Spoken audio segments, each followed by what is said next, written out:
Welcome to this webinar, which provides insights on working with mixed age groups of children in early learning and care settings, with a focus on parents, practitioners and students new to the area of early years.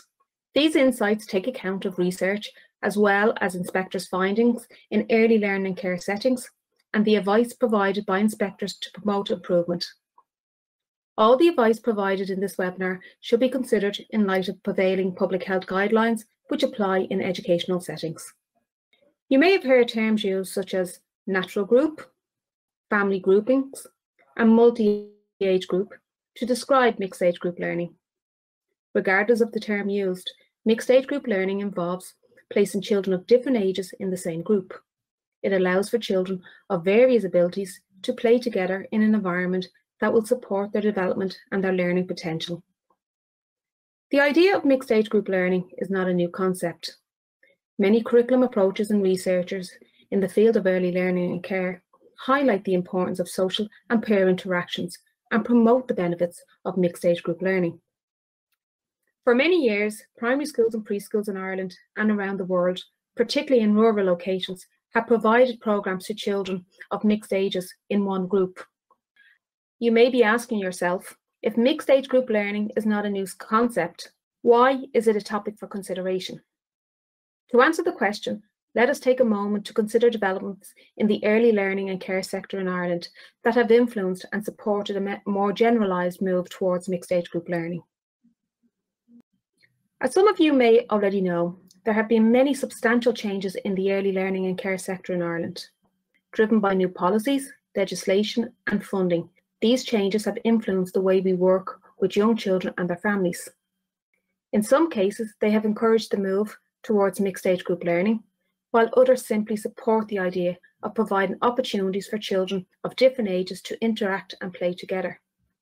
Let us look at these in a little more detail. Firstly, the Early Childhood Care and Education Programme has been one of the main drivers of change in the area of mixed age group learning. Inspectors frequently find that in many early learning and care settings, children in their first and second year of the programme are mixed together in the same room. SHIELTA, the National Quality Framework for Early Childhood Education, in supporting best practice, highlights the need for children to be enabled to interact with children of similar and different ages. While ASHTER, the Early Childhood Curriculum Framework, suggests that siblings of different ages be given the opportunity to see one another and to be together at different times during the day. In addition, TUSLA's Early Years Quality and Regulatory Framework under Regulation 19, Relationships and Interactions Around Children, requires early years practitioners to support children in forming and sustaining positive relationships with siblings, peers and other children. In addition, our own Early Years Education Inspection Guide is underpinned by the principles of ASHTER and SHIELTA. It states that children learn best when they are supported and encouraged to learn with and alongside others. Where highly effective practices are identified by practitioners in mixed age group settings, you can expect to find early years practitioners using the key person approach. In mixed age group settings, this approach ensures that regardless of the child's age, the individual learning needs of all children in the group are met. It also supports the building of secure relationships between the practitioner, the children and their parents. It is also quite common in mixed age groups for inspectors to observe early years practitioners supporting children of all ages to establish and build positive relationships and friendships with children of different ages and similar abilities.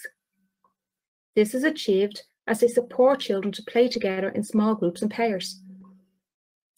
Where children are separated into group by age, inspectors often find that practitioners arrange the time for younger and older children to play together. In exemplary practice, inspectors often observe children freely moving between learning rooms and mixing with children of different ages. Now let us move to consider questions parents may have. Parents choose particular early learning and care settings for many reasons. For example, some may choose a setting based on locality, while others might base it on opening hours or the curriculum approach used. Parents new to the concept of mixed age group learning may have some questions prior to choosing a setting. For example, what will my child learn in such a diverse age group? Will my older child's learning and development progress? What if the older and younger children don't get along? Will my younger child become overwhelmed by older members of the group?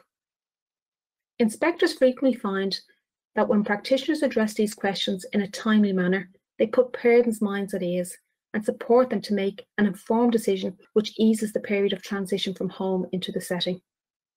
In the next couple of slides, we will address some of these questions as we identify children's positive learning experience in mixed age group settings.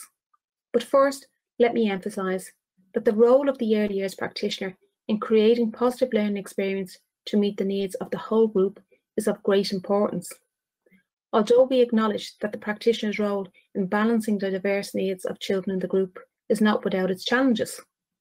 As inspectors, we acknowledge that while there are some differences in how practitioners plan and organise activities and the environment in single and mixed age group settings, we would like to reassure you that the highly effective practice we see in these settings is equally as good. So moving on.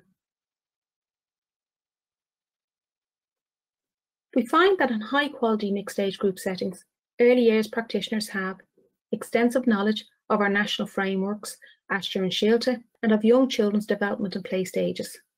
This allows them to deliver a broad-based curriculum and to provide learning experiences that are tailored to meet the individual interests and needs of all the children in their group. In these settings, practitioners tend to be open-minded and flexible in their practice and view play as central to the children's learning. As a result, daily routines are flexible and the environments cater for the age range and capabilities of all children in the group. Play equipment and activities are freely available, which allows children to follow their interests, take risks, experiment, explore, discover, and connect with the environment around them. We also affirm best practice when the children of all ages have the opportunity to develop their play ideas together. Inspectors also recognise the importance of planning for children's individual learning, which is based on observing and documenting their learning. The information gathered is then used to plan activities for individual children and for sharing information on children's learning with parents.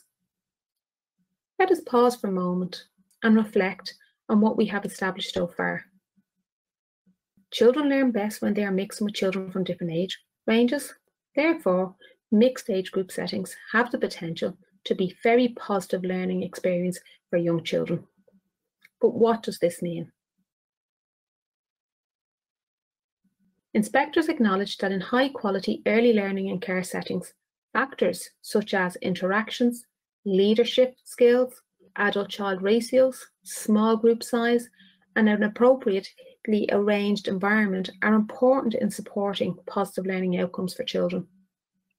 In high-quality mixed-age group settings, inspectors often note that when early years practitioners work in partnership with parents and families for more than 1 year, this can enhance the building of relationships, which in turn supports children's positive learning experiences and learning outcomes. In early years inspection reports, you might read that children benefit usually from a homely, warm and caring atmosphere in the early learning and care setting. This statement is often associated with children of different ages playing together in an environment that reflects the family. In mixed age group settings, when children have the opportunity to be the youngest and the oldest in the group, this supports their social interactions and emotional development. Children also develop lifelong skills such as negotiation, consideration and cooperation, and establish positive behaviours such as helpfulness, sharing and turn-taking. It is important to note that for some children this may be the first time to experience group interactions, and they may need additional supports to help them establish themselves in the group. Children in mixed age group settings also have more opportunity to grow and develop at a pace suitable to their own developmental capabilities. This may be of particular benefit to children for whom English is an additional language or where learning difficulties exist. Finally, let us take a look at some of the learning and skills younger and older children gain from mixed age group experiences. As you may be aware, we all learn from each other, and children are no exception.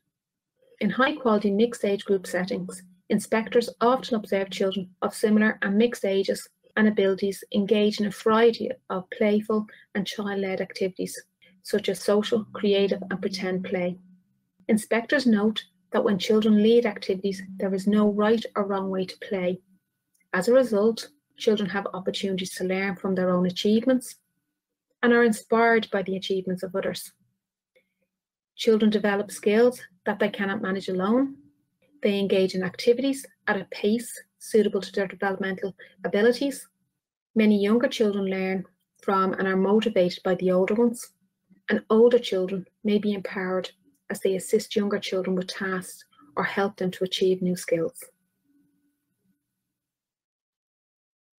You may also see older children who are at a more advanced stage in their development take on leadership roles and become mentors. They may be empowered as they assist younger children with tasks or help them to achieve new skills.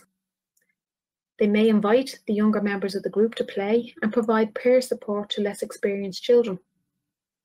The older child's play may become more creative and less competitive as they begin to take responsibility and develop empathy.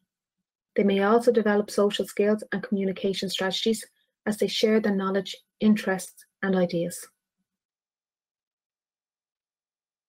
Younger children will benefit from having older children as role models. As they imitate the older children's play or engage in their play ideas, they become more confident, motivated to learn, eager to try new things, and the development of their play, language, communication, and social skills is supported in a more child-friendly manner.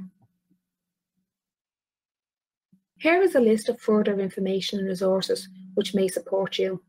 This brings us to the close of the webinar, and we would like to thank you for listening. We hope it provides helpful advice. If you have direct queries, comments arising from your engagement with this webinar, please use the dedicated email address provided to send your comments to us: insights_info@education.gov.ie.